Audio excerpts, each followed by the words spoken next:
எல்லோருக்கும் வணக்கம். இன்றைக்கி ஒன்றும் இல்லைங்க, சாம்பார் வச்சுட்டு காய் போட்டு வாழைத்தண்டு, முள்ளங்கி, கேரட்டு 3ம் போட்டு சாம்பார் வச்சுட்டு உருளைக்கிழங்கு அப்படியே பொரியல் மாதிரி அப்படியே பண்ணிவிட்டு ஃப்ரை மாதிரி பண்ணிவிட்டு எங்கள் பையன் கேட்டான் அந்த மாதிரி பண்ணுமா அப்படின்ட்டு.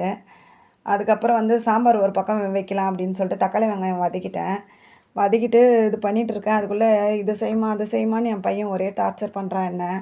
நான் செய்கிற சமையல் சரியில்லை. என்னம்மா உனக்கு தெரியுது? சாம்பார், ரசம், மோர், காரக்குழம்பு இந்த 4 தவிர உனக்கு எதுவும் தெரிய மாட்டேதும்மா, வெரைட்டியாக செய்யுமா, வித்தியாசமாக செய்யுமா அப்படின்றான்.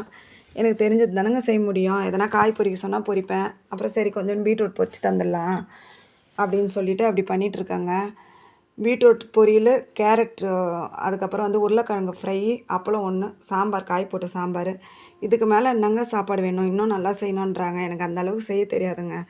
இந்த வெரைட்டி ரைஸ் எல்லாம் செய்ய சொல்கிறாங்க, இன்னும் தெரியாது. சும்மா பிரிஞ்சி அந்த மாதிரி தான் சிம்பிளாக தெரியுங்க.